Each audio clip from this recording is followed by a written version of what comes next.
তাযাওয়াজুল ওয়াদুদাল ওয়ালুদ ফাইন্নী মুকাসিরুন বিকুমুল উমাম।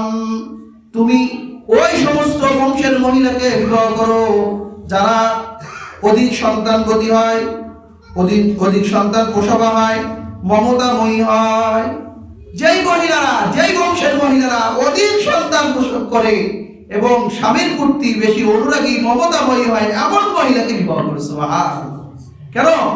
যে ফাইন্নী মুকাসিরুন বিকুমুল উমাম, যে কিয়ামতের ময়দানে অধিক উম্মত দিয়ে আমি আল্লাহ তাআলার কাছে করব। তিরমিজি শরীফের হাদিসে এসেছে যে নবীজি সাল্লাল্লাহু আলাইহি সাল্লাম বলেছেন যে কিয়ামতের ময়দানে 120 কাতার হবে। কয় কাতার হবে বলেন? 120 কাতার। 120 কাতারের মধ্যে 80 কাতার হবে এই উম্মতে মুহাম্মাদিয়া সাল্লাল্লাহু আলাইহি ওয়াসাল্লাম, আর বাকি 40 কাতার হলো আদম আলাইহিস সালাম থেকে নিয়ে ঈসা আলাইহিস সালামের উম্মত পর্যন্ত। তাহলে হুজুরের উম্মত কি পরিমাণ বেশি। হুজুর এজন্য বললো যে তোমরা এমন মহিলাকে কি করো, বিবাহ।